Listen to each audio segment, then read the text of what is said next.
პოდკასტ პოინტი წარმოგიდგენთ. პირველი სიმპტომები რას უნდა დავაკვირდე, რომ ვაიმე მე თმისვენა ხო არ დამეწყო. თმის ზრდის ნორმალური ტემპი არის 1.5-2 სანტიმეტრი მაქსიმუმ თვეში. თავარი მაინც არის მისი ძირი, ფესვები, ხო? ამ სხვა ორგანოს დაზიანებით ისევ რაღაც ესეთი მანკიერი წრე ჩაერთოს და ბოლოს მოგცევს თმისცვენა. მოდი ახლა ეს დაიბანე, მოდი ახლა ეს წაისვი, ან ეს ნუტრიენტი მიიღე. მაგალითად ახლა მეზოკოქტეილის გაკეთება ბუნებრივი თმისცვენის დროს თუ არ არის რაიმე სტეროიდული თერაპიით კატეგორიულად არ შეიძლება. თმის გადაპარსვა ზრდის თმის ღერის სისქესა და რაოდენობას. თმის ყოველდღიური დაბანა მავნებელია და იწვევს უფრო მეტ ცხიმიანობას. არა, მე თავს ვეყავოთ. როგორც კანზე ვიყენებთ დამატენიანებელს და გვჭირდება, ისე გვჭირდება თმის ბალზამებიდან იღვები. გვაქვს თუ არა აზრი თავზე რაღაცები ვიხახულობ. იმას რაც გაჭაღარავდა ვერ დავიდები რა აღდგენ, მაგრამ უფრო რაოდენობაში აღარ გაიზრდება. თმის უთო და ფენი თმას შეუქცევა და კლავს. სწორად დავარცხნის პრინციპს ძალიან დიდი მნიშვნელობა აქვს თმის დაზიანების შემცირებაში. მე ვიტყვი და შენ დამიდასტური. შეიძლება უშუალოდ თმა არ დავაზიანოთ, მაგრამ დავაზიანოთ სხვა ორგანო. მე თვითონაც გამკვირვებია ჩემი თავის მინდა. ეპიზოდის პარტნიორია წყალი მთის. გადაცემის სპონსორია მკვდარი ზღვის ბუნებრივ მინერალებზე დამზადებული ბრენდი აჰავა. კანის მოვლის მსოფლიო ბრენდი ავერსისგან.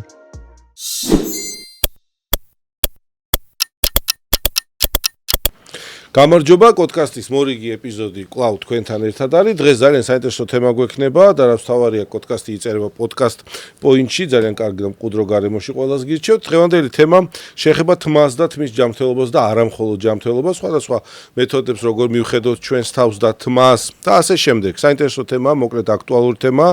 შევეცადეთ რომ თქვენს მიერ მოწერილ კითხვებზე გავცეთ პასუხი. მყავს პროფესიონალი კოლეგა, ექიმი, ჩემი კოლეგა, კლინიკა თალიზის ექიმ დერმატოტრიქოლოგი ნანუკი ქორქია. ნანუკი, მადლობა მობრძანებისათვის. მოდი დღეს ვისაუბროთ თმის ჯანმრთელობაზე და ყველაფერზე, რაც თმის ჯანმრთელობას ეხება, ხო? მკურნალობიდან დაწყებული, თქვათ პათოლოგიებით დამთავრებული, ოღონდ ჩვენი ერთგული მაყურებლისთვის გასაგებენაზე, როგორც ვიცით ხოლმე და თმა მხოლოდ ვიზუალის ნაწილი არ არის ბუნებრივია და თმა გარკვეულწილად ასახავს ჩვენი შინაგანი მდგომარეობის, თქვათ, გარკვეულ სარკისებრი ანარეკლია. არის თუ არა ეს სიმართლე და რამდენად ჩვენი ზოგადი ჯანმრთელობა აისახება ჩვენი თმის ხარისხზე. ამით დავიწყოთ და მე ნენელა თქვა ბევრი კითხვა გამზადებული და მზად ხარ მეგობრებო. პირველ რიგში მოგესალმებით. უმეტეს მადლობა მოწვევისთვის და შევეცდები მაქსიმალურად იყოს რაღაც საინტერესო ჩვენი მაყურებლისთვის. წავედით. რაც შეეხება თმას, მაგაში დაგეთანხმებით, ნამდვილად არის, ასე ვთქვათ, სენსიტიური მაჩვენებელი არის, რა მიმდინარეობს ფიზიოლოგიური და პათოლოგიური პროცესები ჩვენს ორგანიზმში. რაც ცვლილებები გვაქვს მაგალითად მიკრონუტრიენტების დეფიციტის კუთხით, ჰორმონალური დისბალანსის კუთხით, ავტოიმუნური პრობლემების მიმართულებით და ასევე ზოგადად ჩვენი ფსიქოემოციური ფონის გავლენის კუთხით. მათ შორის. საინტერესოა. კარგი, მაგალითად რომელ კონკრეტულ ორგანოებთან ან ენდოკრინულ სისტემასთან არის უფრო შეჯაჭვული და დაახლოებული თმის სტრუქტურა და ხარისხი? აი, მჭიდრო კავშირი უფრო ხა რამდენი ორგანოთა სისტემა გვაქვს. ნეიროჰორმონალური ფონი ამხელა არის და ასეთი ფართე. უფრო მეტად რა აისახება მაგალითად და რა განაპირობებს თმის მდგომარეობას. გასაგებია, ზოგადად თითქმის ყველა სასიცოცხლო სისტემასთან არის შეჭიდული ეს თმის პათოლოგიები, თუმცა მე გამოვყოფდი პირველ რიგში ენდოკრინულ სისტემას და ენდოკრინულში გამოვყოფდი, რადგანაც ყველაზე ცნობილი და ყველაზე ხშირი პრობლემა არის ანდროლოგიური ალოპეცია. ანდროლოგიური ალოპეციიდან, ოკეი, ალოპეციიდან და. კი, იმიტომ რომ ეს ჰორმონალური ფონი ძალიან გადამწყვეტი როლია ADHD, მაგალითად დიჰიდროტესტოსტერონი, გამოვყოფდი ამ სასქესო ჰორმონებს, ანუ ანდროლოგიურ ფაქტორს, ასევე ფარისებრ ჯირკვალს, ეგ არის როგორც ტელოგენური თმისცვენის, ისე ბუდობრივი თმისცვენის ერთ-ერთი მთავარი გამომწვევი მიზეზი. დავამატებდი მიკროცირკულაციის დარღვევას. ადგილობრივად, წყალზე ვთქვათ. რა თქმა უნდა, და ამიტომ არის სწორედ ის კონკრეტული მედიკამენტები ეფექტური, რომ ხდება მიკროცირკულაციის გაძლიერება, ნუ ყოველ შემთხვევაში გაფართოვება კაპილარების, თუნდაც მინოქსიდი რომ გამოიყენება მედიკამენტი. მოდაშია დღეს ეგ პრეპარატი სხვა შორის ბევრი რამე. ნომერ პირველია ჩვენი მიმართულებით. მე არ დამჭირვებია. თქვენ ძალიან კარგად გაქვთ ნამდვილად. ასევე ძალიან მნიშვნელოვანი არის კორტიზოლი. და სტრესი, კი, რა თქმა უნდა, იმიტომ რომ კორტიზოლის სიჭარბე ჩვენს ორგანიზმში პირველ რიგში იწვევს ამ ტელოგენურ თმისცვენას. ყველაზე მეტად არის დამახასიათებელი და ასევე ბუდობრივშიც ძალიან მნიშვნელოვანია ეს ფსიქოემოციური ფონი. სხვა კუთხით ასევე გამოვყოფდი ავტოიმუნურ პროცესებს. და სიტყვიდანაც მოდის ხო ეს ავტოიმუნიტეტი. თავს ებრძვის და მათ შორის თმაზიანდება. დიახ, რა თქმა უნდა, ეს იქნება სისტემური წითელი მგლურა, თუ რაიმე სხვა პრობლემები შეიძლება აისახოს და მოქცეს თმის ცვენისთვის დამახასიათებელი. ამას, იმიტომ ძალიან დიდი მადლობა, კარგი ჩამონათვალი იყო, ფართო სპექტრია საკმაოდ ამას, იმიტომ აღნიშნავთ ჩვენ ძვირფასო მაყურებელს, რომ თმის ცვენა არ არის მარტო რაღაცა კონკრეტულად ადგილობრივად ტოპიკური მდგომარეობა და პათოლოგია, ხო? თმის ცვენა განპირობებულია აი ამდენი რამით, ამიტომ უყურადღებოთ ამის დატოვება არც ერთ შემთხვევაში არასოდეს არ ღირს და ჯობს პროფესიონალთან მიხვიდე და დაადგინო ზუსტი მიზეზი თუ რატომ ხდება მაგალითად კონკრეტულად თმის ცვენა ან ხარისხობრივად მისი გაფრჩება. აი ბოლოების გაორება როდესაც არის, ხო? მაგალითად ზოგს ეს მეტად აწუხებს. მე ბავშვობაში გამიგია რომ გოგოები გარბოდნენ საპარიკმახეროში და ბოლო ჭამიებს ეძახდნენ თუ რაღაც ეგეთი ესე მახსოვს, ხო? რომ ბოლო იყოფა და უნდა მოაჭრა. რასთან არის ეს კავშირში? პირველ რიგში ანუ გაყოფილ ბოლოებს რაც შეეხება, ძირითადად არის მექანიკური ან ქიმიური ან თერმული დაზიანების თერმული. რადგან უშუალოდ თმის ცვენასთან დაკავშირებული და შინაგან პრობლემებთან დაკავშირებული არის ფოლიკულის დაზიანება, რომელიც მდებარეობს კან ქვეშ. შესაბამისად, ის რაც უკვე მოდის კანს ზევით და აი თმის სახით ვუყურებთ, ეს ყველაფერი არის გარე ფაქტორების ზემოქმედების შედეგად განპირობებული. გაყოფილი ბოლოები რა თქმა უნდა, აუცილებლად უნდა შევიჭრათ, იმიტომ რომ არ არსებობს რაიმე იდეალური საშუალება, რაც მაგას სრულყოფილად მოგვიგوارებს გარდა მოჭრისა. ანუ თუ ეს არის მექანიკურად უნდა მოშორდეს რა რა თქმა უნდა. და არაფრის მქმელი გაყოფილი ბოლოები არ არის. რა კუთხით არ არის? აი თქვათ ამის გამო ეს ხდება. ძირითადად გაყოფილი ბოლოები არის მექანიკური დაზიანების შედეგი. ეხლა როგორც ვიცი, თმა, როგორც თქვენც აღნიშნე, შენც აღნიშნე, თმის მთავარი მაინც არის მისი ძირი, ფესვები, ხო? ფოლიკულა, სადაც ის ასე ვთქვათ, იწყებს ზრდას და ვითარდება და იზრდება. რა ხდება თუ როგორ ხდება ფოლიკულების გამოკვლევა? აი, ვთქვათ, თმის ცვენა, რანაირად იკვლევთ ამას, რას ნახულობთ, რა ტექნოლოგიებს იყენებთ, თუნდაც თალიში, რას თავაზობთ თქვენ მოსახლეობას, როცა კვლევაზე დგება საკითხი? ტრიქოლოგიაში, ანუ ნომერ პირველი და ესე ვთქვათ, ოქროს სტანდარტი არის უშუალოდ ტრიქოსკოპია. ტრიქოსკოპია არის შესაბამის გადიდებაზე თმის, სკალპის კანის კვადრატული სანტიმეტრის შეფასება, სადაც ჩვენ ვაფასებთ ფოლიკულიდან წამოსული თმების რაოდენობას, მათ სისქესა და დიამეტრს, მათ ფერს, ანუ პიგმენტაციას და ასევე ვაფასებთ მის გარშემო მდებარე კანს, ანუ გვაქვს თუ არა პერიფოლიკულური ანთება და ზოგადად იმ კვადრატულ სანტიმეტრზე კანის აკერცვლას რამე დამატებითი პრობლემის გამორიცხვის გათვალისწინებით ეს იქნება ფსორიაზი თუ სებორეული დერმატიტი მაგალითად. ეს მარტივი გარეგანი კვლევაა და არ საჭიროებს ინვაზიას. მარტივი სრულიად არანაირი ინვაზიური ჩარევა. კარგი. სანამ გავაგრძელებთ ჩვენ საუბარს, მინდა შემოგთავაზო წყალი, ეს სრულიად ახალი წყალია. ნახე, წყალი მთის, რომელიც ჩამოასხა Coca-Cola ბოთლს ჯორჯიამ, ესეც ბრომატის გარეშეა და თან არის მინერალიზირებული, ანუ მინერალური წყალი თუ მოგვინდება, წყალი მთის ბრომატის გარეშე და თან მინერალიზაციით შეიძლება რომ დაგისხა? რა თქმა უნდა. მეც დღეს პირველად გავსინჯე და მინდა გითხრა რომ სასიამოვნო დასალევია და მიირთვი. ასევე შევახსენებ ჩვენ მაყურებელს, რომ ჩვენი სპონსორია აჰავა, მკვდარი ზღვის უნიკალური მინერალებით გაჯერებული სახის, სხეულისა და თმის მოვლის საშუალებები ქალბატონებისა და მამაკაცებისათვის და კიდევ რაც თავარია პოდკასტის ეპიზოდები იწერება ძალიან კომფორტულ სივრცეში სახელად პოდკასტ პოინტი. მადლობა, ნანუკი, გავაგრძელეთ. კარგი, როგორია თმის ზრდის ნორმალური ტემპი და რატომ ხდება რომ გარკვეულ ეტაპზე თმა თითქოს და ზრდაში ჩერდება? რაღაცა მეც მაქვს ხოლმე სხვადასხვა პერიოდები, როდესაც სტილისთან უფრო ხშირად მიწევს სიარული, თითქოს არაფერი არ ხდება, თითქოს არც სეზონურობას არ დაუკავშირებდი ამას, უფრო ვიტყოდი რომ რაღაც ემოციური აქტიური პერიოდი როცა მაქვს გადატვირთული მოგზაურობა, თითქოს მაგ დროს უფრო რაღაც, არ ვიცი, დრო გადის უფრო მალე და მე უფრო მეჩქარება იქ მისვლა, მოდი ესეც ავხსნათ, აი რამე ფაქტორები თუ განაპირობებს აი ამ პროცესებს. ზოგადად სანამ მაგას შევეხები, ესე ვიტყვი რომ თმის ზრდის ნორმალური ტემპი არის 1.5-2 სანტიმეტრი მაქსიმუმ თვეში. ხო, ამაზე მეტს ვერანაირი ჩარევა ვერ მოგცემს. ეს არის ფიზიოლოგიური მაჩვენებელი. ვიღაცისთვის შეიძლება უფრო ნაკლები იყოს და 1 სანტიმეტრი იყოს, ვიღაცისთვის ნუ მაქსიმუმ ეს 2. ასევე ძალიან მნიშვნელოვანია თვის ზრდა როგორ ხორციელდება, ან თვითონ ფოლიკული არის ზრდის ფაზაში, რომელსაც ქვია ჩვენთან ანაგენი და ეს ანაგენი გრძელდება დაახლოებით ნორმაში, უნდა გაგრძელდეს 6 წელი. თუმცა ერთი ფოლიკულის ზრდის ფაზა, ფოლიკულის მერე ის იცვლება, ანუ რა თქმა უნდა იცვლება.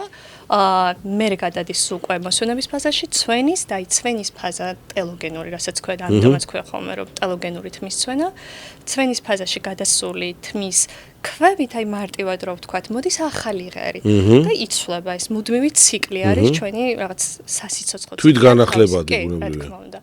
ეს ანაგენის ფაზა, რომელიც წესით უნდა გრძელდებოდეს ხანგრძლივად, ბევრი მიზეზის გამო შეიძლება იყოს შემოკლებული და შემცირებული. ჯერ მარტო გენეტიკურად წინასწარ განწყობილი ცვლილებები გვაქვს დაახლოებით 320. რა ამბავია 320? კი, რამაც შეიძლება ანაგენის ფაზა მეტნაკლებად შეამციროს. ჩვენ გვაქვს თმის ფოლიკულში უამრავი რეცეპტორები, რომელიც უკავშირდება სხვადასხვა მიკრონუტრიენტებს, მაგალითად D ვიტამინს, მარტივად რო ვთქვათ. და აი ეს ყველაფერი, რაც ჩვენს ორგანიზმში არის ცვლილება, შეიძლება პათოლოგიურად აისახებოდეს ფოლიკულზე, იწვევდეს მის დაზიანებას და როდესაც ფოლიკული არის დაზიანებული, მას უფრო მალე ეცვლება ფაზები, შესაბამისად მოკლდება ზრდის ფაზა და ვიზუალურად პაციენტი იმას კი ვერ აღიქვამს, რომ აი თმა ჩამოვარდა და ახალი ეზრდება. უბრალოდ სიგრძე, ანუ სწრაფად არ ეზრდება ესე აღიქვამს. ანუ ჩვეულ ზრდას მიჩვეული უკვე ატყობს, რომ რაღაცა შეიცვალა. კი.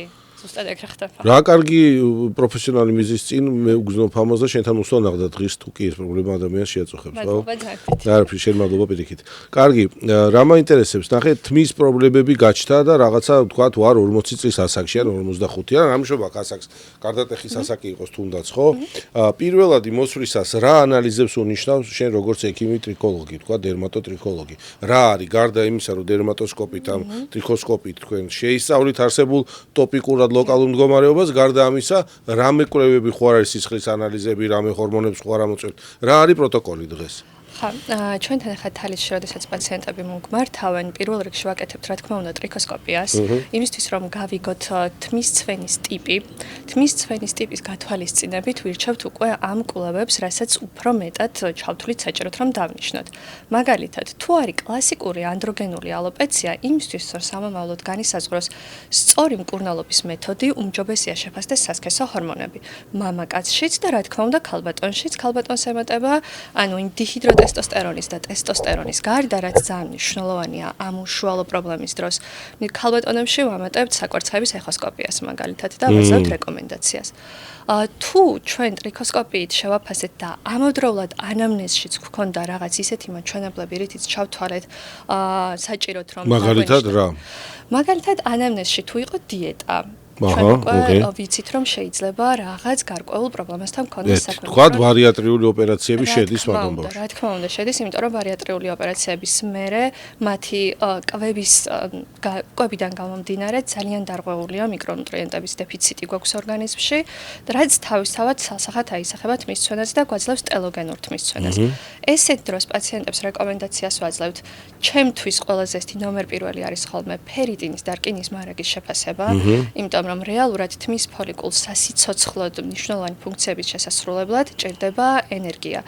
იმისთვის რომ ენერგია მიიღოს, ჭირდება ჟანგბადი და ჟანგბადის მიწოდებას განაპირობებს უშუალოდ ჩვენი რკინა, ეგ ცნობილი ფაქტია. D ვიტამინი, თუთია, E ვიტამინი კიდე? D ვიტამინი თუთია, ფარისებრ ჯერკვალს ყოველთვის ვიკვლევთ, იმიტომ რომ ჰიპერთირეოზი, ჰიპოთირეოზი ორივე ხასიათდება. რა თქმა უნდა, ეგ გვაძლევს ჩვენ ცვენის გარკვეულ ტიპს და შესაბამისად ეს პროცესიც უნდა იყოს გამორიცხული. ამავდროულად, თუ პაციენტს აქვს ანამნეზში ინსულინ რეზისტენტობა, მაგ შემთხვევაში, შეიძლება არ გამოუკლევია ბოლო პერიოდში, ან იმყოფება მუდმივ მკურნალობაზე.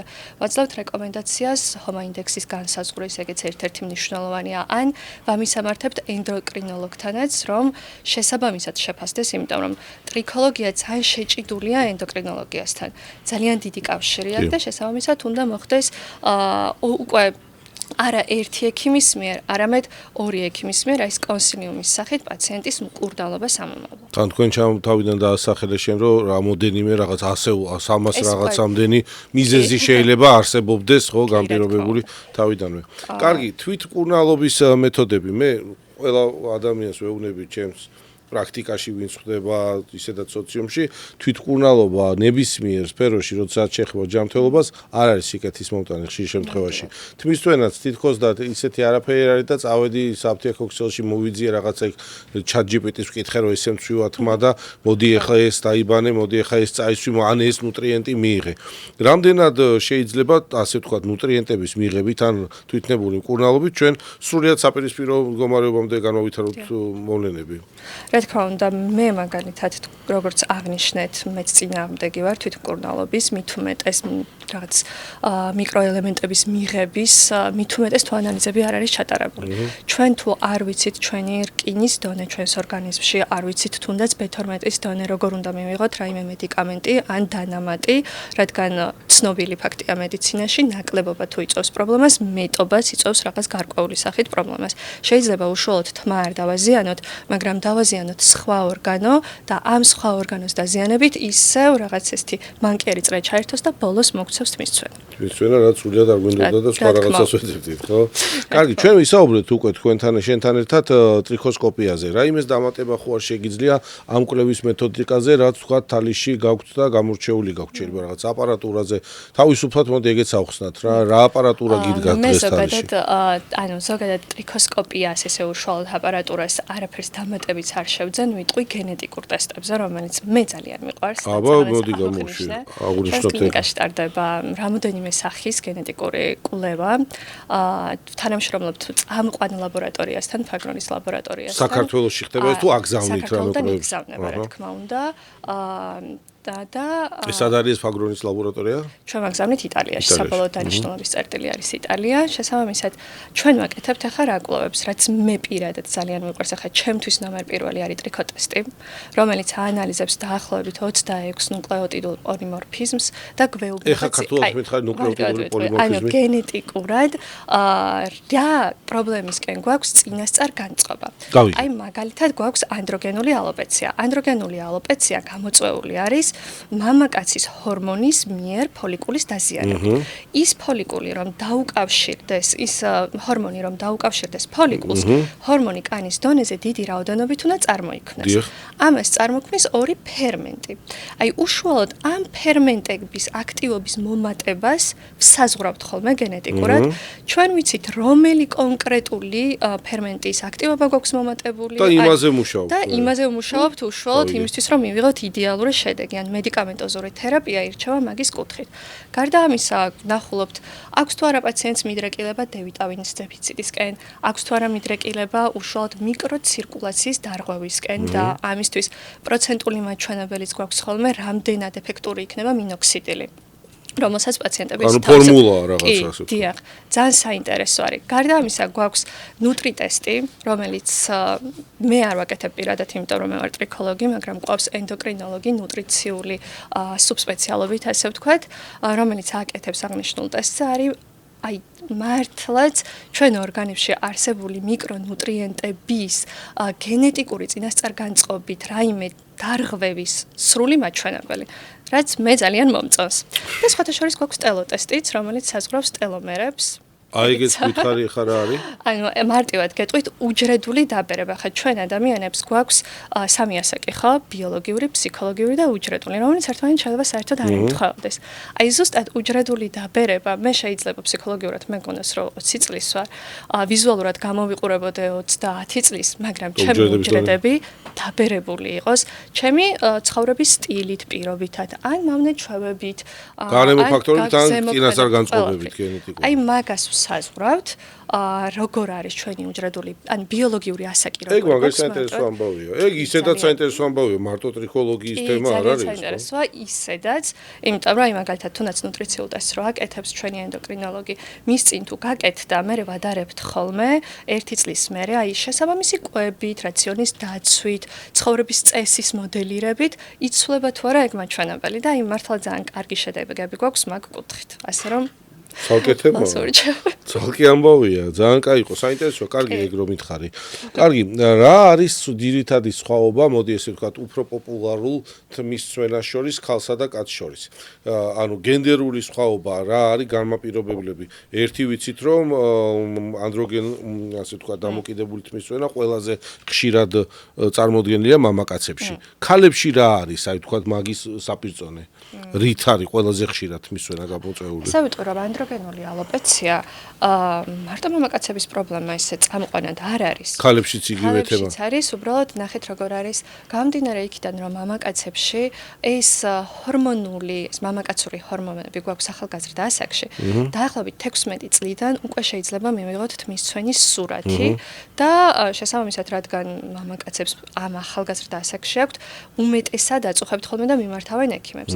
ქალბატონებს ანდროგენული ალოპეციისთვის დამახასიათებელი ეს კლინიკა ეწყება მენოპაუზის მერე.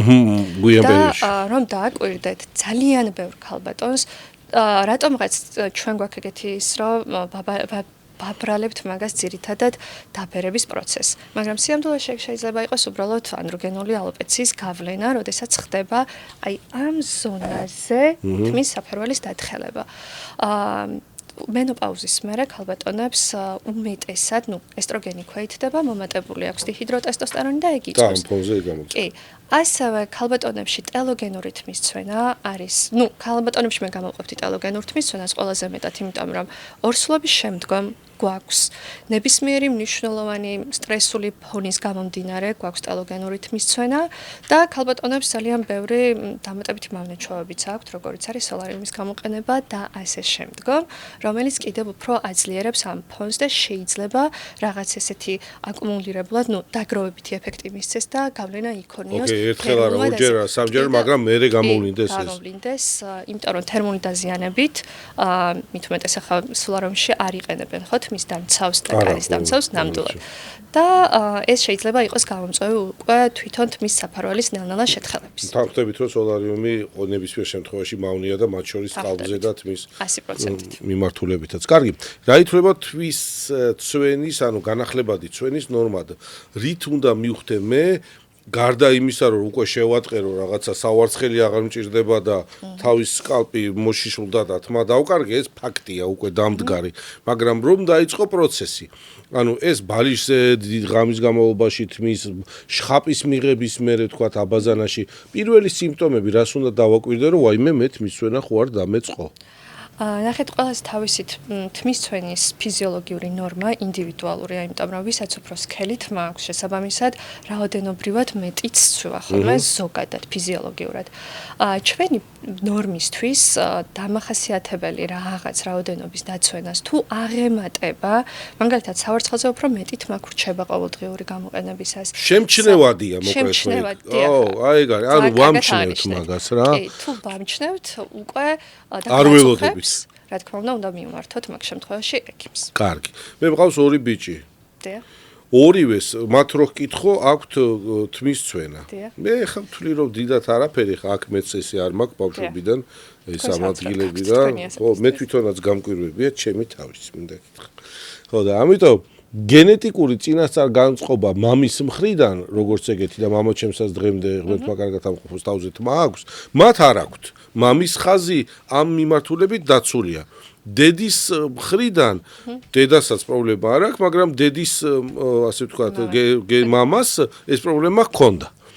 აი თუ კი ესეთი რაღაცა გამოვლინდა, დაუშვათ ჩემ შვილებში და მართლა დადასტურდა, რომ თუ რაღაცა ძალიან შეუთხელდა თმა.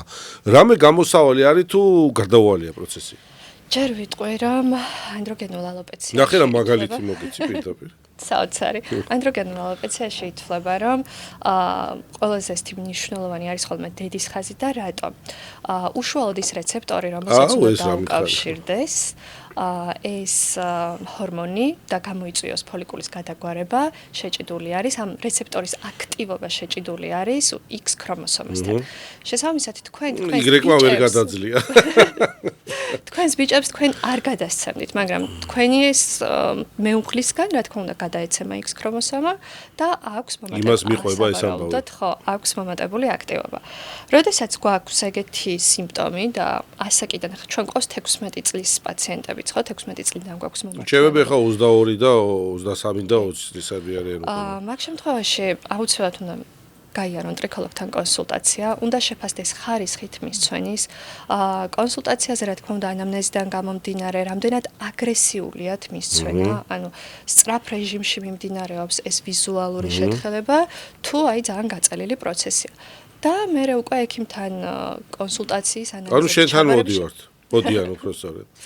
კაი, გავიგე, პასუხი მიღებულია, მაყურებელს გაიგო, ანუ მოდიან. შო დამთავრდა. ვატყობთ მისვენას მივდივარ თალისში, ან პროფესიონალთან, რატომ მაგერ თალიზია და მშვენიერი ექიმი, რომელსაც გიცნობს დღეს ბევრი მაყურებელი.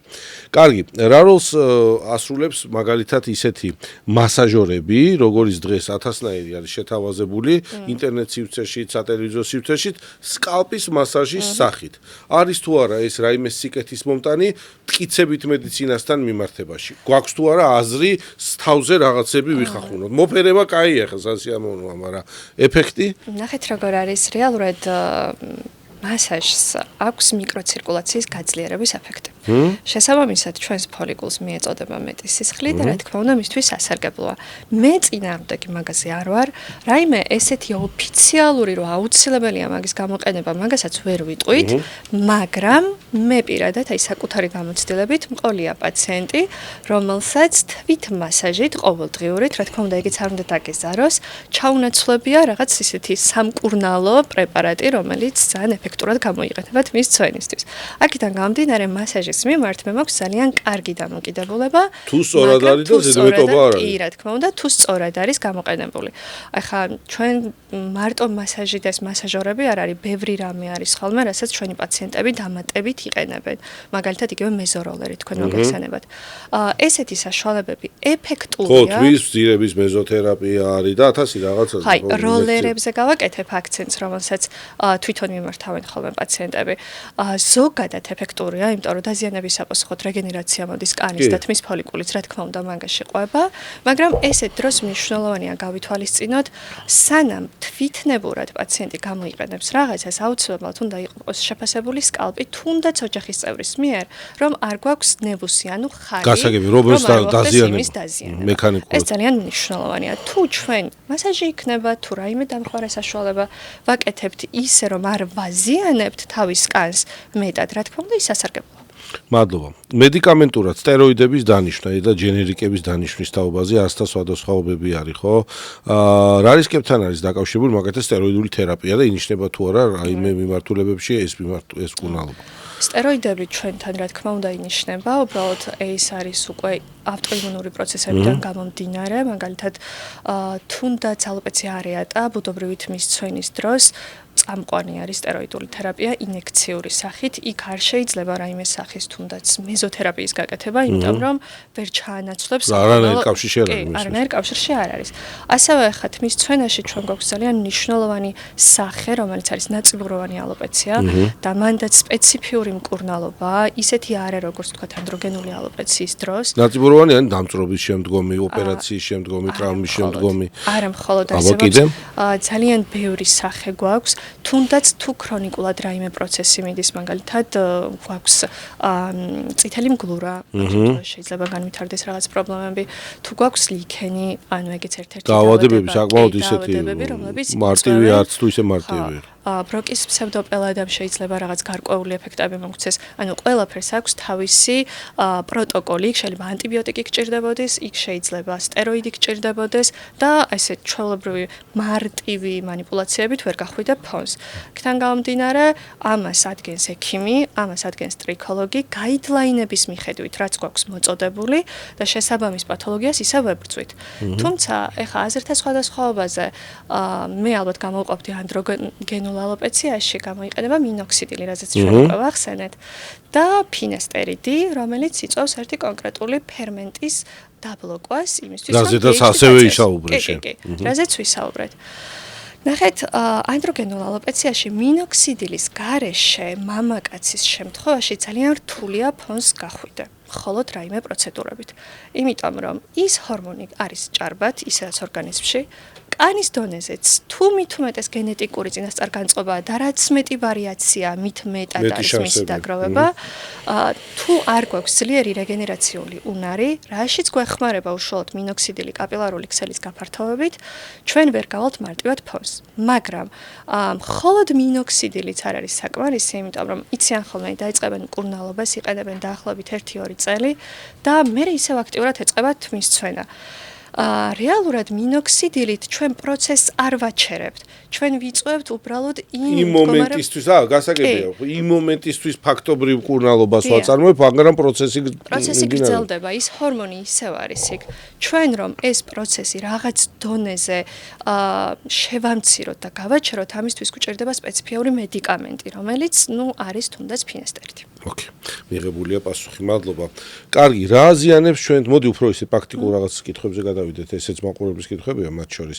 რა აზიანებს თმას ყველაზე მეტად, ეს არის თერმული დაზიანება, ანუ მაგალითად ფენის ხშირად გამოყენება, არასწორი შამპუნის შერჩევა, თუ გარემო სხვა ფაქტორები, მაგალითად ინსოლაცია, მზე, მტვერი, ქალაქში ეკოლოგიური დაბინძურება, აი გარე თვითონ თმას სტრუქტურას, ფოლიკულებზე ჩვენ ბევრი ვილაპარაკეთ. აი უშუალოდ გაზრდილ თმას, რომელი ფაქტორებია მეტად მაგნეზე მოქმედება? მეტად ეხლა როგორ გამოვყოთ, რაც ჩამოთვალეთ, სამი მარტივად ალბათ მე გამოვყოფდი თერმულს, იმიტომ რომ ყველაზე ნაკლებად პაციენტები ხა თუნდაც გაშრობის დროს არიყებენ დამცავს, ანუ არ აქვთ ეგ ხშირად ჩართული თავის რუტინაში, შესაბამისად თერმული დაზიანება უფრო დამცავს, ანუ ბალმებს და რაღაც ეგეთი ანუ თუნდაც არსებობს სპეციალური თერმოდამცავები, სპეციალური სპრეები, რომელიც უნდა გამოიყენოს პაციენტ ფენით უშუალოდ დამუშავების წინან, იყენებენ სხვადასხვა სახის თმის უთოს, რა თქმა უნდა, რაც ზემოქმედებს. ასევე არ იყენებენ ხოლმე ბალზამებს, რაც მე ვთვლი, რომ აუცილებელია თმისთვის. შამპუნზე არანაკლები მნიშვნელობა აქვს უშუალოდ ბალზამს და ნიღაბს. იმიტომ რომ შამპუნი მუშაობს სკალპზე და ჩვენ მთლიანად ამ თმის სიგრძიდან გამომდინარე სრული დატენიანება ჩვენ სკალპს სებუმის სახით არა აქვს საკმარისი მარაგი. შესაბამისად, ეგ უნდა მოხდეს რაღაც კონკრეტული დამატენიანებლების სახით. როგორც კანზე ვიყენებთ დამატენიანებელს და გვჭირდება, ისე გვჭირდება თმის ბალზამები და ნიღბები უშუალოდ. მიღებულია. კარგი, სველი თმით დაძინება, ანუ, შხაპი მივიღე დავწექი, მე ხა ზაფხულში შეულებავია. ჩემთვის მაგალითად შეულებავია ხარ ველოდები მე თმის შრობას, ისახოთი, რასაც აშრობს და მე ვიძინებ. დილას კი ვიღვიძებ მე ესე, მაგრამ კარგი, ჩემთვის მოკლე თმა მაგ და ადვილია, მაგრამ ქალებში ეს ხო უფრო რთულია ხა ძელი თმა. ეგ თუ არის ფაქტორი და თმის ხშირი ვარცხნა თმის სტრუქტურის გავარისებისათვის. ან ჩვენასთან შეჯაჭვულობა თუ არის ხშირი ვარცხნა და სისველე ღამე. ნახეთ როგორ არის სველი თმა, რაც უფრო გრძელია თმა, მოდი ესე ვიტყვი, სველი თმა ყოველთვის უფრო მეტად სენსიტიურია, ვიდრე მშრალი თმა. ხა ტრიქოლოგიაში არის ის, რომ სველი თმის ღირი რომ გავწიოთ, შეიძლება 30%-ით უფრო გაიზარდოს, მაგრამ მე ვერ დაუბრუნდეს თავის ნორმალურ მაჩვენებელს. შესაბამისად, მე ხა ვიტყოდი, რომ გამშრალება და მერე დაძინება, რა თქმა უნდა, უკეთესია, მით უმეტეს რაც უფრო გრძელი გვაქვს თმა. მეორეც, დავარცხნას რაც შეეხება, დავარცხნას აქვს თავისი პრინციპები. არ შეიძლება დავარცხნოთ დავიწყოთ ზევიდან.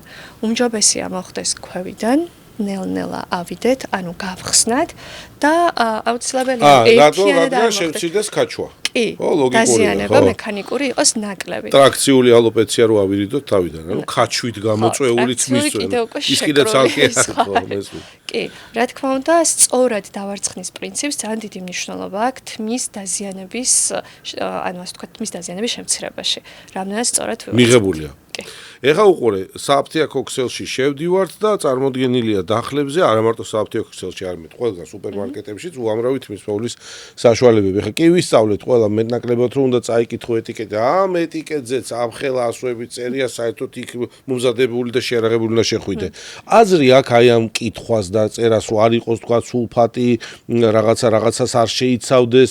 ამხელა კვლევები უნდა ვატაროთ, როცა შევდივარ, მე ვთქვათ ადამიანი, ვისაც არ მაქვს ესე ჩვეულად თმის წვენა და ის საკუთარ თავზე შემიძლია თქვა სხვა თავი დავანებო და ვეძებ რაღაც თმის მოვლის საშუალებას. მე მაგალითად ეხა არ დავასახელებ სარეკლამოვის გამო მივა, მაგრამ ერთ-ერთი ძალიან პოპულარული ბრენდია წლების განმავლობაში ჩვენთანაც და დასავლეთშიც, იმ შამპუნით ვსარგებლობ და ფანტასტიკურად გზნობ თავს, არაფერი არ მაწუხებს რა. მამაკაცებში უფრო მარტივია შამპუნი, ჩემო ყველაფერი დაიბანო და გამოხვიდე, ეგეც მოსულა, მაგრამ ესე არ შეიძლება ხო იდეის დონეზე. რა უნდა დავიცვა, რას შევხედო, რას დავაკვირდე, რა არ უნდა იყოს პროდუქციაში, სად არ მოვტყუდე, სად მოვტყუდე. აბანდა ერთი დაგვეხმარე ამ ბავში. ესე შამპუნი უნდა შეირჩეს ჩვენი კანის ტიპის მიხედვით. ცხიმიანი გვაქვს კანი, მშრალი გვაქვს კანი, თუ რაიმე ქრონიკული დაავადება გვაქვს თამდევი, ეს ფსორიაზი იქნება, თუ სებრეული. ნუ ეს გასაგები უნდა რა თქმა უნდა. ეგ უნდა იყოს გათვალისწინებელი, იმიტომ რომ იმათ აქვთ რაღაც მოქმედი ნივთიერებები, რაც ეფექტურია მათ მკურნალობაში, მაგალითად კეტოკონაზოლი ძალიან ცნობილი და შესაბამისად ესე უნდა იყოს შამპუნის შერჩეული. თუ არანაირი პრობლემა პაციენტს არ აქვს, არც სენსიტიური კანი აქვს, ნორმალური კანი აქვს, მაშინ შეუძლია ნებისმიერი სახის შამპუნი გამოიყენოს. მე ესე ვერ ვიტყოდი რომ ანუ არსებობს ეგეთი ხედვა, არ უნდა იყოს სულფატები, მაგალითად ესე გამოვყავ. მაგრამ ძალიან ბევრი შამპუნია, თუნდაც რომელსაც აწერია sulfate free, რაც ნიშნავს რომ არა აქვს მაგაში სულფატები, მაგრამ წარმოებელ კომპანიებს ისეთი ნივთიერებები აქვთ სხვა ჩადებული, რომ გამოიწვიონ ის აკაფება. რეალურად სულფატების მიზანი არის ზედაპირული აკაფება. სიამონება მოქცეს ამ კაფკაფას. შეიძლება ისეთი სხვა კონდეს ჩადებული, რამაც ასევე გამოიწვიოს კანის გაღიზიანება. ცოტა რთულია მაგის შეფასება. რას ვენდო, ღირებულებას და ბრენდის რესპექტაბელურობას? უფრო თუ კონსულტანტს? როგორ არის? თუ შევისწავლო მაინც და მე მე ვერ ვიტყოდი რომ მაინც და მაინც ძალიან ძვირადღირებული შამპუნი შეიძლება ჯობდეს შედარებით ბიუჯეტურ. არსებობს გვაქვს საქართველოს ბაზარზე მით უმეტეს საფთიაქო ქსელში შეგვიძლია ნორმალური, ანუ საშუალო ღირებულების შამპუნები ძალიან კარგი ფორმულით შევარჩიოთ და გვაქვს ძალიან ძვირადღირებულიც. შესაბამისად, ანუ მე ფას აქხას არ გავუსვამდი, რადგან მე თვითონაც ახლა რასაც ჩემს დანიშნულებებში ძალიან ხშირად ვიყენებ, ზოგჯერ ისეთი ნივთიერებების შემცველი შამპუნები, როგორც არის კეტოკონაზოლი, ზოგჯერ არ არის ძვირადღირებული პირიქით. და პირიქით, ანუ კეტოკონაზოლი თვითონ ძვირიანი უნდა იყოს თითქოს და. კი, საშუალო ფასი აქვს, ანუ ვერ ვიტყვი რომ ძალიან ძვირადღირებულია, როგორც თქვა 200 ლარი და პლუს. ანუ მულტიკომპონენტური თემა, საჭიროება დაკვირვება, ყურადღებით მიდგომა და უპასუხისგებლოდ რა თქმა უნდა შენაძენი არ უნდა გავაკეთო. საკუთარი კანის მდგომარეობის, რა თქმა უნდა. მაყურებელს შევახსენებ, რომ პოდკასტის სპონსორია აჰავა, მკვდარი ზღვის უნიკალური მინერალებით გაჯერებული სახის, სხეულისა და თმის მოვლის საშუალებები, სხვათა შორის თმის მოვლის საშუალებებიც. ისრაელიდან აჰავა საკუთარ პროდუქციას თავაზობს როგორც ქალბატონებს, ასევე მამაკაცებს და ეს პროდუქცია რეკომენდებულია დერმატოლოგების მიერ. როგორ აისახება მკაცრი დიეტა თმის ხარისხზე, რანუკი? ძალიან ცუდად. ძალიან ცუდად. ანუ მოკლედ რომ ვთქვათ, ძალიან ცუდად, მაგრამ სად ვიყოთ ფრთხილები? ნახეთ, პირველ რიგში ესე გამოვყოფ, რომ დიეტა თვითნებური არ უნდა იყოს.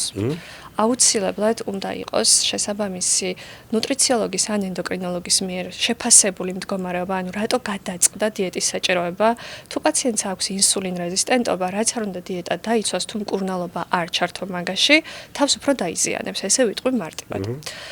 მეორეც ეს თვითნებური დიეტები ხშირად იწვევს იმ მიკრონუტრიენტების დეფიციტს, რაც თმის ცვენისთვის არის ძალიან მნიშვნელოვანი. მაგალითად რკინის. არა მხოლოდ ნახეთ, არა მხოლოდ დიეტა. მე მაგალითად პირადად ვარ ვეგეტარიანელი. არ ვჭამ ხორცს. დიდი ხანია? 3 წელზე მეტია. როგორ ხარ? ძალიან კარგად. მაგრამ შეიძლება ესე ითქვას, რომ მე საკუთარ თავს ვეკიდები დიდი პასუხისმგებლობით, ვიმოწმებ მუდმივად რკინასაც, ფერიტინსაც, B12-საც. და მე მაინც კარგად ხარ? კი, დანამატების მიღება წელს ხოლმე რა თქმა უნდა. აქ არის მნიშვნელოვანი აღსანიშნავი, რომ როდესაც რაღაცას გადავწყვეტთ, თუნდაც დიეტის დაცვას, წინსწრებით უნდა იყოს შემოწმებული ჩვენი მდგომარეობა. რა თქმა უნდა, მზაობა უნდა გქონდეს, რა თქმა უნდა. და შესაბამისად მაგისა მე ძალიან კარგი ნუტრიციოლოგები გვყავს საქართველოში. ბევრი. ძალიან ბევრი თან. ჩვენს კლინიკაში ახლა გვყავს ენდოკრინოლოგი, ნუტრიციოლოგი, ვინც სპეციფიურ დიეტას უნიშნავს ხოლმე, რომელიც მე პირადად ძალიან მომწონს. და აი ამ შემთხვევაში ვიყენებთ ხოლმე კარგად ამ ნუტრი ტესტს, რაც უკვე აღნიშნე. ესეთი დიეტები, რა თქმა უნდა, არ არის პაციენტისთვის საზიანო და თუ რაიმის დეფიციტს გამოიწვევს, კონტროლირებადია. ანუ ჩვენ ვნახულობთ დროულად, ვაფასებთ სხვაობას, მაგალითად, დასაწყისში თუ გქონდა ფერიტინის სხვა და მერე თუ გვაქვს სხვა, რა თქმა უნდა, შეიძლება დავფიქრდეთ, რომ იქ რკინის დანამატი დროულად ჩაგვთ. რატომ რის გამო და ასე შემდეგ. სწორია, მიდგომა სწორია, რა თქმა უნდა. მადლობა კარგი პასუხისათვის. როგორ მოქმედებს სტრესი თმაზე?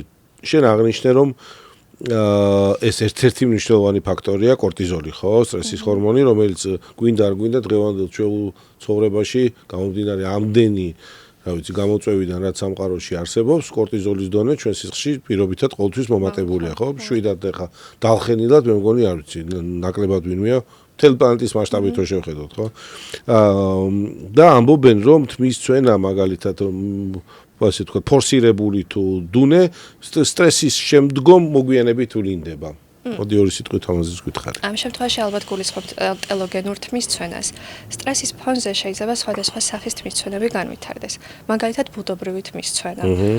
ეგ ძალიან ხშირია ბავშვებში, გეცოდინებათ თქვენც, როდესაც მეორე ბავშვი გაჩნდება ხოლმე, პირველი სტრესა კი იწვევს ამ ბუდობრივ თმის წვენას. ზრდასრულებში სტრესმა შეიძლება განაპირობოს, აი ავარიების შემდგომ და ასე ზაფრი სტრესებისაც იწვევს.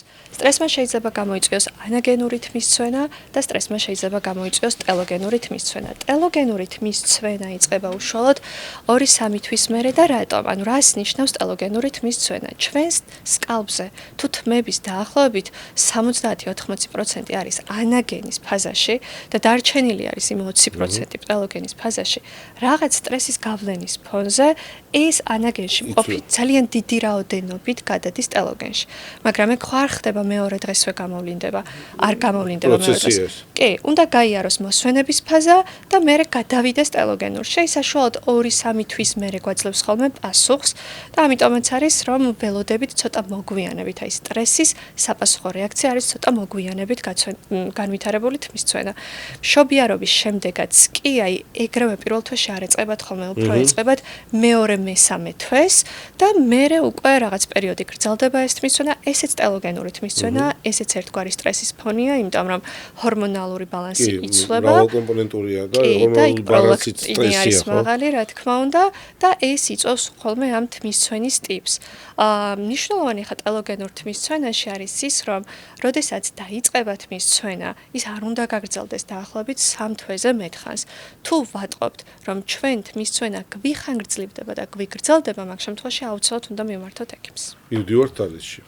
კარგი. რამდენად ტრენდული პროცედურები, ხო, დღეს რაღაცა დღეს გუშინ და შარშანაც და გაისათაც იქნება რაღაც ისეთი, რაც თქვენ გაგიგიათ და ჩვენც გაგვიგია, მაგრამ არანაირი კავშირი არ აქვს არც თმის ხარისხთან, არც მის მოვლასთან, არც თმის წვენასთან. რამე პოპულარული ასეთი პროცედურა დღეს საქართველოში არის?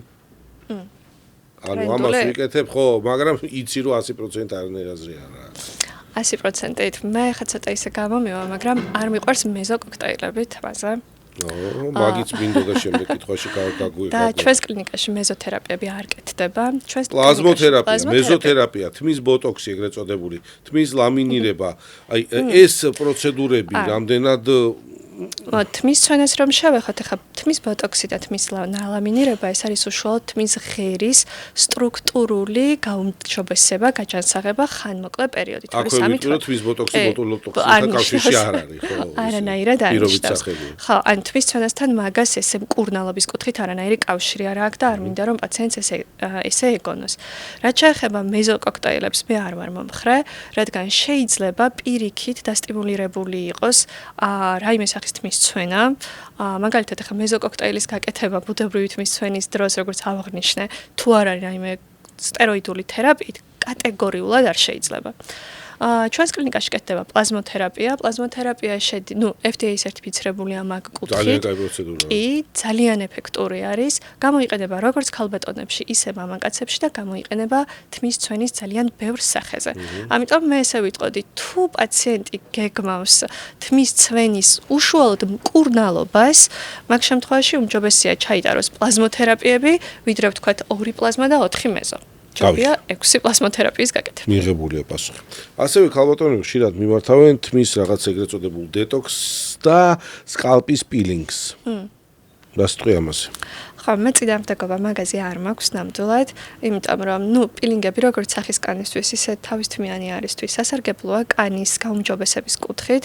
ეს ასე ვთქვათ, თუ რაღაც პრობლემა გქონდა და გამოიწვია ცხიმიანობის დაგროვება კანზე, შეიძლება ის კარგი fresh ეფექტი ქონდეს კანისთვის, მაგრამ თმის ცვენის მკურნალობისთვის არანაირად არ არის. აბუსალათინისა და ასე ვთქვათ, მეორე როზმარინის ზეთების როლი სკალპის მოვლასთან მიმართებაში. ხა, აბუსალათინზე არ ვიტყვი, იმიტომ რომ არ არის მნიშვნელოვანი ჩვენ მიმართულებით, მაგრამ აი როზმარინზე, ნახეთ, როზმარინს აქვს იგივე ფუნქცია, რაც სუსტი, რაც აქვს მინოქსიდილს 2%-იანს. ბუნებრივია, კი. ამიტომზე როზმარინზე არ გვაქვს ხანგრძლივი კულევები, ხანგრძლივი ეფექტურობის, თუმცა ფაქტია, რომ რაღაც გარკვეულ დადებით შედეგს იძლევა. მაგრამ, მე დადებითად ვარ განწყობილი, თუმცა, როდესაც გვაქვს ანდროგენული ალოპეცია, მაგას სჭირდება სამკურნალო მედიკამენტი და არა რაიმე ბუნებრივი საშუალება, რომელიც საბოლოო ჯამში მაინც იმ ეფექტს აღმოგვცემს. მით უმეტეს მამაკაცში თვითონ ის სამკურნალო მედიკამენტიც კი უფრო მაღალი პროცენტულობით გვჭირდება, ვიდრე ქალბატონებში. შესაბამისად, თუ როზმარინი რაღაც დონეზე ანალოგიურად შეიძლება 2% შეესაბამებოდეს რაღაც გარკვეულ პერიოდზე, 5%-ს ფიზიკურად ვერ ჩაანაცვლებს. გავიქ. კარგით, ორსულობის შემდგომ თქვენ შენ ამაზე ისაუბრე და მინდა კიდევ ერთხელ ხაზგასვით თქვა. პირველი 3 თვის მანძილზე, როცა დასრულდება ორსულობა მშობიარობით, თმის წვენა პრინციპში ნორმალურ ფიზიოლოგიურ მიმდინარე პროცესად ითვლება. თუ კი ეს გაგრძელდა, ვუბრუნდებით შენს მიერ მოწოდებულ რეკომენდაციებს, ვიტარებთ კვლევებს, სადმე ხوار გვაქვს დეფიციტი, რკინის, D ვიტამინის თუ სხვა ნუტრიენტის. ზოგადად მე ვიტყოდი, რომ მშობიარობის მერე სასურველია, სწორედ მის წვენა ჯერ არც იყოს დაწყებული, ჩატარდეს რაღაც გარკვეული კვლევები. რა ეტაპზე მაშინ, როდის? მე ლაქტაციის პერიოდის დასრულების მერე, ლაქტაციის პერიოდის და ფერიტინის შეფასება შეგვიძლია თუნდაც პირველივე თვეში. რაც ძალიან ხშირად არ არის ხოლმე, რომ მშობიარობის მერე ნაკლებად აქცევენ დედები ყურადღებას თავის ჯანმრთელობას. აქცენტი გადადის ბავშვზე. ამ დროს დედის ორგანიზმს ძალიან ბევრი რამე აკლდება. მით უმეტეს თუ მშობიარობა იყოს ცოტა გართულებული, გქონდა სისხლდენა და დამატებითი ფაქტორები. მე ვიტყოდი, რომ ანალიზების ჩატარება ჯერ სანამ სიმპტომი გვექნება უშუალოდ თმის ცვენის სახით, იმიტომ რომ ცვენა ეს არის სიმპტომი, მიზეზი არის სულ სხვა. შესაბამისად, დროულად ჯობია, რომ აი რაღაც ჩაეშვას ჩვენს ქვეყანაში, ჩვენს, ასე ვთქვათ, პაციენტებს, ხო, ჩვენს კულტურაში, რომ გაკეთდეს საკუთარი თავის შეფასება და დროული მონიტორინგი, სანამ პრობლემა უკვე იქნება სახეზე. მადლობა. რამდენად არის შესაძლებელი, მაგალითად, უпростоრით COVID-ზე მინდოდა მეკითხა და ბარი მკითხავ. COVID-ის შემდგომია თმის წვენა, ეს რაღაცა გამოწვევასავით იყო, ახსნა მედიცინამ ბოლო-ბოლო ეს რით მოხდა და რაიმე გაირკვა მიმართულებით. COVID-ის შემდეგ, COVID-მა ჩვენს ორგანიზმში ბევრი ცვლილებები გამოიწვია, იყო ძალიან მაღალი სიცხე, ტემპერატურა, რაც თავის ფაქტორი. ნახეთ, როდესაც არის მაღალი ტემპერატურა და ეს ცხელება ჩვენს ორგანიზმში, ტელოგენურ ფაზაში შეიძლება გადავიდეს ანაგენური ფაზიდან თმის ფოლიკულები. ეს მეცნიერულად დაზუსტებული და დადგენილი არის. ამიტომ, როდესაც გვაქვს რაღაც ძლიერი ანთებითი პროცესი, არ აქვს მნიშვნელობა ეს იქნება COVID-ი თუ სხვა. შეიძლება გქონდეს ტელოგენური თმის ცვენა. COVID-ის შემდეგ, უბრალოდ ამ COVID-ს ნახეთ რა ერთვოდა თან, გარდა იმისა, რომ ფიზიოლოგიურად ორგანიზმი ისტრესებოდა, იყო გარემო ფაქტორი და მენტალური ძლიერი სტრესი. რაც კიდევ უფრო ართულებდა პროცესს, ანუ მუდმივად მაღალი კორტიზოლი, არ იცი რა სელოდო, არ იცი რა იქნება, გაურკვევლობა თუნდაც ვაქცინაციასა და არავაქცინაციას შორის გადაწყვეტილებების მიღების პრობლემა, რაც ემოციურად კიდევ უფრო ამძიმებდა. კი, მრავალფაქტორული იყო. შესაბამისად, მაგან მოგვცა ეს ძლიერი ტელოგენური თმის ცვენა, რაც ამ პროცესებიდან განვითარდა. მიღებულია პასუხი. კარგი, ჭაღარა თმა. არის თუ არა რაიმე მეთოდიკა, რომ შეიძლება ზოგს უნდა, ხა მე სულ არ მადარდებს, რომ ჭაღარავდები და მადლობა ღმერთს, რომ ჭაღარავდები. და არის ადამიანები განიცდიან ამას, ხო? შეიძლება ზოგმა სხვა მიმართულებას მიმართოს, შეიღებოს თმა, ან თუ არის პრევენცია რაიმე, რომ ჩვენ მე დავლე მაგალითად ამას და ამით გავიხანგრძლივებ ჩემ თმის ფერს. არის ეგეთი რამე? ნახეთ, ჭაღარათმა ჯერ უნდა ვიკითხოთ, საიდან მომდინარეობს. თუ არის გენეტიკური წინასწარ განწყობა და ეს და ადრე ასაკში თუ მინდება, ხო? ხო, მაგას ვერაფერს ვერ ვუშველით. კარგი, დავუშვათ, ეგ არ არის.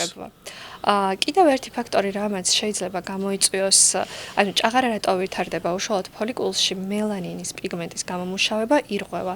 მაგაზე ძალიან აქტიურად მოქმედებს B12 და ფოლიუმის მჟავა.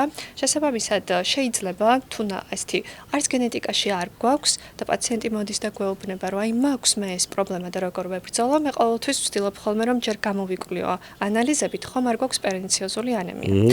თუ რა თქმა უნდა, მანდ გვაქვს პრობლემა, ვიწყებთ მის მოგვარებას და იმას რაც გაჭაღარავდა, ვერ დავხვდები რომ აღვადგენ, მაგრამ უფრო რაოდენობაში აღარ გაიზრდება. მაგის მოგვარება შეგვიძლია, თუ ეს განპირობებულია ფიზიოლოგიური რაღაც პათოლოგიით. პასუხი მიღებულია და ძალიან კარგი პასუხია, იმიტომ რომ ვისაც აქვს მართლაც ესე რაღაცა სპეციფიკა, რომ შეატყო, რომ რაღაცა დაჩქარდა, უცებ მოხდა გენეტიკური წინასწარ განწყობა არა აქვს, მამამის არ ქონია ეგეთი ადრეული გაჭაღარავება და უცებ გამოვლინდა, მოძიება შეიძლება ყოველ შემთხვევაში გამორიცხვის მეთოდით წინ წასვლა შეიძლება.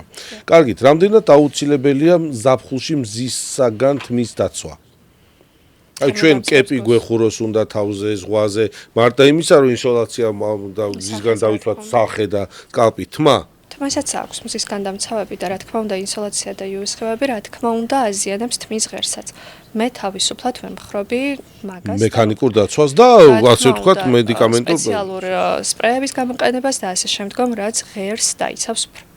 ეხლა მოდი მოკლედ და კონკრეტულად, იმიტომ რომ ეს ძალიან ფართო თემა არის, შეგვიძლია ცალკე მოგიწვიოთ და ცალკე ვისაუბროთ, ქერტლი.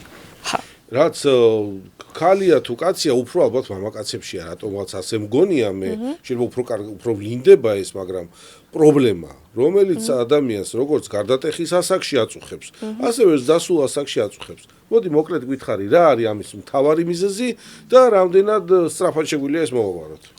ქერტლი შეიძლება იყოს, ორი ძირითადი სახის ესე გამოვყოფ, მშრალი ან ცხიმოვანი. ფსორიაზი, მშრალი კანი და სებორეული დერმატიტი, რომელიც სებორეული დერმატიტი ძალიან ხშირად შეჭიდულია ანდროგენულ ალოპეციასთან. როდესაც ზიანდება თმის ფოლიკული, ზიანდება ცხიმოვანი ჯირკვალიც და ეს პირველი გამოხატულება ზოგჯერ იწყება ხოლმე ცხიმის ჭარბი პროდუცირებით. შეიძლება ცვენაჯერ არ იყოს დაწყებული, იმიტომ რომ ის საკმაოდ ნელი ტემპით მიმდინარეობს ფოლიკულის გადაგვარება, მაგრამ აი მოდიან ჩვენთან 16, 17, 18 წლის ბიჭები და გვეუბნებიან, რომ აი თავის დაბანის სიხშირე მაქსიმალურად გავზარდა, იმიტომ რომ ძალიან ცხიმიანი გამიხდა თმა. ასეთ მდგომარეობაში ახლა თუ გვაქვს გაღიზიანება კარის ვნახულობ ტრიქოსკოპიულად და გვაქვს ქერტლი, ამას სჭირდება სპეციფიური მკურნალობა შესაბამისი მოქმედი ნივთიერებების ჩართვით, იმიტომ რომ ესე მარტივად ალაგებადი არის. სხვა კუთხით, ქერტლი, ახლა მშრალი ქერტლი თუ გვაქვს ფსორიაზი, რა თქმა უნდა, მაგასაც მკურნალობა ჭირდება და მოგვარება უშუალოდ იმ პრობლემის გამწვევი მიზეზის, რამაც მოგვცა ქერტლი. თუ ახლა უბრალოდ მექანიკური დაზიანებით არის, იმას ვერ მივიღებთ. ისევ და ისევ მივდივართ იქამდე, რომ თუ კი გახანგრძლივდა ეს მდგომარეობა და ჩვენ 60-ზე ვატყობთ ამას, თმის ზედაპირზე ვატყობთ, ისევ ესე სპონტანურად შერჩევა მედიკამენტების შედეგამდე არ არის სწორი, იმიტომ რომ აქვს მოქმედი ნივთიერებები, რაც კურნავს პრობლემას. კარგი. შემდეგი, სავარცხლის შერჩევა არის თუ არა ეს მნიშვნელოვანი ქალი კაცი, სკალპის მოვლა თუ თმის დავარცხნა, რა გავითვალისწინოთ, იმიტომ რომ მანდაც მე ჩვევიდან გამომდინარე შეიძლება მე თვითონ შევარჩიე, კარგი, მაგრამ იქნებ უკეთესი შემერჩია რომ რაღაცა გამეთვალისწინებინა. რა უნდა გავითვალისწინო, როცა თმის სავარცხელს ვირჩევთ? მე მაგალითად პირადად მიყვარს ხის სავარცხლები, იმიტომ რომ მაქსიმალურად ამ დამუხტვას ეგრეთ წოდებულს გვარიდებს თავიდან. ხო, ელექტროსტატიკური ველი ნაკლებად იქნება. კი. და სავარცხლის შერჩევისას არსებობს რამდენიმე სახე, სხვადასხვა თვითონ ამ ჯაგრისის და ფორმა, რომელიც ირჩევა ხოლმე ჩვენი თმის სტრუქტურიდან გამომდინარე. ხვეული თმა გვაქვს, სწორი თმა გვაქვს, თუ ტალღოვანი თმა გვაქვს. შესაბამისად, აი თუ არის მაგალითად უფრო ფართოკბილიანი, იმიტომ რომ ნაკლებად დავაზიანოთ ჩვენ ხვეული თმა, ეგ უმჯობესია ეგეთი გამოვიყენოთ, მე მაგალითად ვისაც უფრო ხვეულისკენ აქვს მინდრეკილება. და სავარცხელში ალბათ კიდევ გამოვყოფდი იმას, რომ ძალიან მნიშვნელოვანი არის სავარცხლის ჰიგიენა, რაც ხშირად არიცავენ ხოლმე, ანუ მისი დამუშავება, რა თქმა უნდა. გაწმენდა და ასე შემდგომ და ბავშვობაში მახსოვს იყო ეგეთი ლექსი, რომელიც მასწავლეს და დასასრული ქონდა ესეთი, რომ სავარცხელი და ჯაგრისი ყველას ქონდეს თავისი. სწორია. ეგ არის ერთ-ერთი ძალიან მნიშვნელოვანი, რაც შემიძლია აღვნიშნო. ყველას უნდა ქონდეს საკუთარი სავარცხელი, საკუთარი თმის ტიპიდან გამომდინარე და აირიდებს მაგას როგორც დაზიანებას, ისე რაიმე კანის გაღიზიანებას თავიდან. მიღებულია პასუხი. კარგი, თალისში რამდენად ხშირად მოგმართავენ ქალბატონები თმისცვენის ან თმის პრობლემებით? იმიტომ რომ მამაკაცებში ეს უფრო common თემა არის, მიღებულია და თმისცვენაზე მივდივარ, თმაზე მივდივარ და ასე შემდეგ, მაგრამ ქალები თუ მოგმართავენ ხშირად და რა მიზეზით? დიახ, პირველ რიგში აღნიშნავ იმას, რომ ჩვენი კლინიკა თალიზი არის უშუალოდ არამხოლოდ მკურნალობა, ტრანსპლანტაცია და გადანერგვა, შესაბამისად მომართვიანობა გვაქვს როგორც მკურნალობის კუთხით, ისე გადანერგვის მოთხოვნილებით. ქალბატონების მომართვიანობა ორივე მიმართულებაში ძალიან ხშირია. როგორც აღვნიშნე, ტელოგენური თმისცვენა, როდესაც უბრალოდ თმისცვენის მკურნალობა გვინდა ქალბატონებში, ძალიან დიდი პროცენტულობით არის და შესაბამისად როგორც კი პრობლემა აწუხებთ, მოგმართავენ ხოლმე და გადანერგვის სურვილით საკმაოდ ბევრი ქალბატონი მოდის სხვადასხვა მიზეზით. შეიძლება ჰქონდეს პაციენტს გამოჩხერებული წარბები, როდესაც უნდა წარბის ფორმის კორექცია და ეს ქალბატონებში ძალიან ხშირია, იმიტომ რომ მექანიკურად რაღაც გარკვეული პერიოდი, როდესაც იღებენ თმის შედეგი ცუდი დგება. ხო, ცუდი დგება და მე მისი ჩასწორება სურთ. ძალიან ხშირი არის, ანუ რაღაც წინა პერიოდში მოდაში იყო თითქოს ეპილაციის გაკეთება შუბლის არეში. რაც აზიანებდა ხაზს და ამის ვიზუალური კორექციისთვის საკმაოდ ხშირად მოგმართავენ.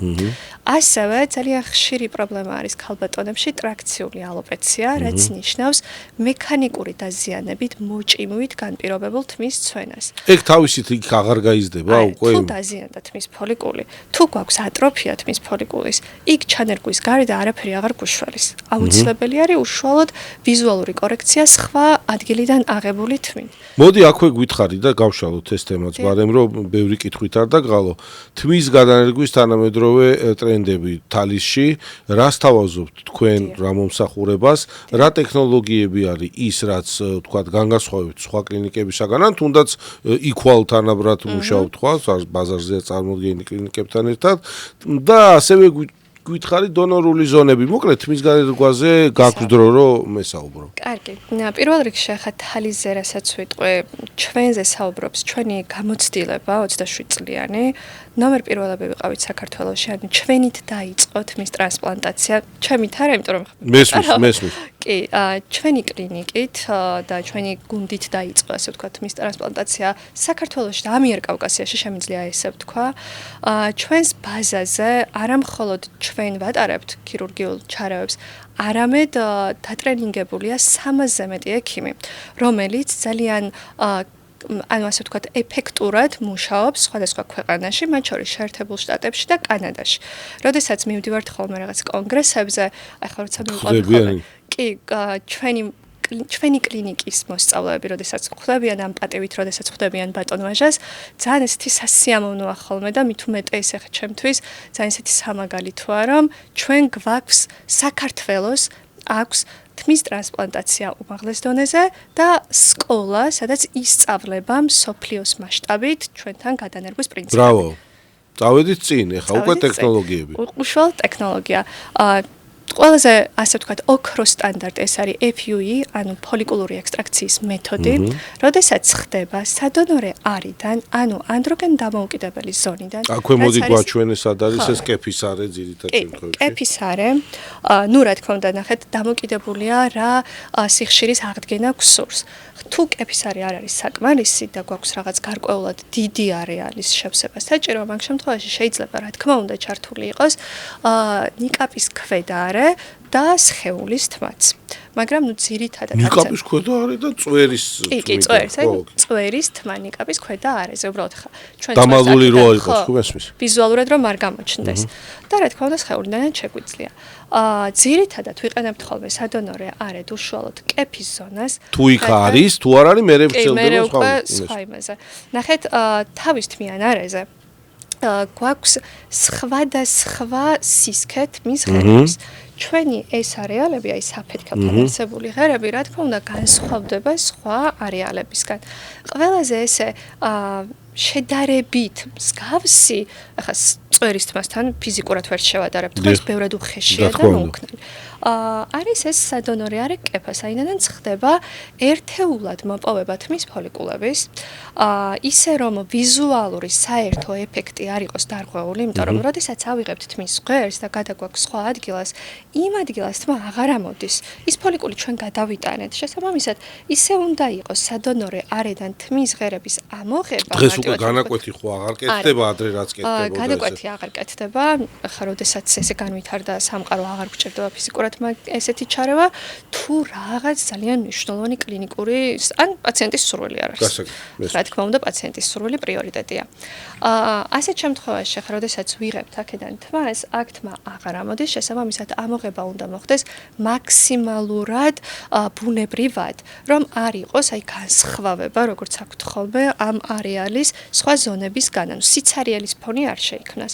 ამაში რა თქმა უნდა, ხა ჩვენი კლინიკის გუნდი მრავალწლიანი გამოცდილებით არის ამ პრაქტიკით და იცის როგორ უნდა მიუდგეს, როგორ უნდა გააკეთოს და ასე შემდგომ და მე კიდევ აღნიშნავდი იმას, რომ ნებისმიერი იმისთვის რომ კარგი ეფექტი გქონდეს თმის გადანერგვაში, აუცილებელია სწორად მოხდეს ჩანერგვაც. თმის ღერებს აქვს საკუთარი მიმართულება და დახრის კუთხე ჩვენს თავის თმიან არეზე. იგივე უნდა გადმოტანილიყოს და გეომეტრიულად სწორად. დაცული უნდა იყოს აბსოლუტურად, იმიტომ რომ გქონდეს ბუნებრივი ვიზუალი. დაცული უნდა იყოს წინა ხაზის დახრის კუთხე, დაცული უნდა იყოს უშუალოდ საფეთქლის, რომელიც ერთმანეთისგან განსხვავდება და გვირგვინის არეალი. ეს ყველაფერი უნდა იყოს გათვალისწინებული, რასაც ჩვენს კლინიკაში მაქსიმალურად ვითვალისწინებთ ჩვენი შედეგზე საისახებო. რა თქმა უნდა, შედეგზე გაისახება. კარგი, 20-25 წელი არის ეს ასაკი, როდესაც რეკომენდებულია უკვე თმის გადანერგვა, თუ კი თქვენ ამოწურეთ მაგალითად სამკურნალო ღონისძიებები. ნახეთ, ჩვენს კლინიკაში მაქსიმალურად ვცდილობთ, რომ პატარა ასაკის ბავშვებს, ესა ვიტყვი პატარა ასაკის ადამიანებს არ გადავუნერგოთ თმა. რადგან ანდროგენული ალოპეცია არის პროგრესირებადი პრობლემა. არ არის რომ გაცვიდა ერთ ადგილას და გაჩერდა. დღეს თუ პაციენტი მოგმართავს პირობითად 23 წლის ასაკში და გვეუბნება, რომ საფეთქლის არეალი მას არ მოსწონს და უნდა მისი ვიზუალური კორექტირება, ჩვენ ვნახულობთ ტრიქოსკოპზე, ვნახულობთ ფოლიკულების მდგომარეობას უშუალოდ ადგილზე. თუ ფოლიკულს აქვს იმის მინიმალური უნარი და იმედი გვაქვს, რომ ამოვა მკურნალობით, ჩვენ ვცდილობთ, რომ ესეთ პაციენტს ვუმკურნალოთ და ოპერაციას არ ვნიშნავთ. თუ მით უმეტეს პაციენტს იქ ვეღარ ამოვა და შედეგი არ ექნება, მაგ შემთხვევაში აუცილებლად ვთანხმდებით პაციენტთან, რომ ის აგრძელებს საკუთარი თმის მკურნალობას, რადგან თუ არ გააგრძელა და გადაინერგა თმა, გასწვდება საკუთარი თმა და დარჩება მხოლოდ გადანერგილი. აქედან გამომდინარე, ეს პაციენტთან უშუალო კომუნიკაცია, გააზრება, მოლოდინების შეჯამება ძალიან მნიშვნელოვანია და მაქსიმალურად ვცდილობთ, რომ აბირიდოთ თავიდან პატარა ასაკი. იმიტომ რომ რაც უფრო დროულად დავიწყებთ მკურნალობას, მეტი შესაძლებლობა არის, რომ არც დაჭირდეს პაციენტს გადანერგვა. ჩვენ ეგეთი პაციენტებიც გვყავს. აი ეს არის ზუსტად ის მიდგომა, რაც არის გაიდლაინი, გზამკვლევი და სწორი ტაქტიკა და არა მოტივირებული იყოს კლინიკა ან ექიმი, მეთმა დაიფაროს, მე ყოველთვის მაგას ვამბობ, რომ გააკეთო პროცედურა. იმიტომ რომ პროცედურის გაკეთება ხშირ შემთხვევებში, როგორც აღნიშნე, მოგვიანებით პერიოდში ბევრად უფრო გამართლებული იქნება, ვიდრე ჩქარა და თითქოს და უცებ მოვაგვაროთ ეს თემა. მადლობა, კარგი უკავშირისათვის. მოვლა თმის, გადანერგილი თმის მოვლა, რაიმე სტრუქტურულად ძალიან განსხვავდება სამომავლოდ, თქვა ჩვენი გადაუნერგავი თმის მოვლისაგან? ნახეთ, ძალიან მნიშვნელოვანია კარგად ჩატარდეს გადანერგვა და მნიშვნელოვანია პაციენტმა დაიცვას შემდგომი რეკომენდაციები. დავიცავით, კარგად ჩატარდა, მერე? მოვლა ჩვეულებრივი შამპუნის თუ გულისხმობთ მაგას 21 დღის მერე და 1 თვის მერე ჩვეულებრივი შამპუნით როგორც უვლიდით თქვენს თმას იგივენაირად გრძელდება. უბრალოდ ეს პირველი პერიოდი უშუალოდ ტრანსპლანტაციის შემდგომ ის 2-3 დღე როდესაც არის კრიტიკული ყურადღების მისაქცევი პერიოდი, მნიშვნელოვანია რომ პაციენტმა ძალიან როდესაც ის თქვენი მეთვალყურების ქვეშ არის, ან უშვებთ სათანადო რეკომენდაციებით. ჩვენს კლინიკაში მაგას მაქსიმალურად უზრუნველყოფთ, რომ პაციენტი პირველი 1 თვის მანძილზე მუდმივ უკავშირში იყოს. ჩვენს კლინიკაში ტარდება სხვადასხვა პროცედურები, პლაზმოთერაპია, ინფრაწითელი, ანუ ფოტობიომოდულაცია, ქვია, ასე ვთქვათ, დაბალი ინფრაწითელის ხივით მკურნალობა თმის ცვენის და ამას აქტიურად ვიყენებთ უშუალოდ გადანერგვის შემდგომაც, იმიტომ რომ კაპილარების გაფართოებით, სისხლმომარაგების გაძლიერებით, ახალ გადანერგილ ფოლიკულებს ძალიან ვეხმარებით, რომ მოეჭიდოს ახალ ქსოვილს და ახალ გარემოს და შესაბამისად მთლიანი ერთი თვის მანძილზე პაციენტზე მიმდინარეობს დაკვირვება და გვაქვს ეს უკავშირი მათი საჭიროებების და მიხედვით. მე ვიტყვი და შენ დამიდასტურე. დღევანდელ რეალობაში თმის გადანერგვის შემდგომი რეაბილიტაცია მარტივია.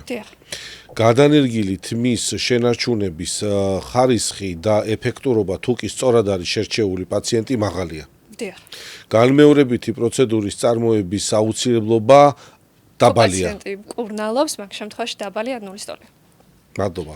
აქვე შევახსენებ ჩვენს მაყურებელს, რომ Coca-Cola ბოთლს ჯორჯიამ ჩამოასხა ძალიან კარგი წყალი მთის ბრომატის გარეშე, უკვე მინერალიზებული და გაზირებული და საკმაოდ გემრიელია იმისათვის, რომ მივხედოთ ჩვენს ჯანმრთელობასაც და თან მივიღოთ სიამოვნება. უკვე გაყიდვაში ჩაშვებულია წყალი მთის ბრომატის გარეშე მინერალებით და გაზირებული.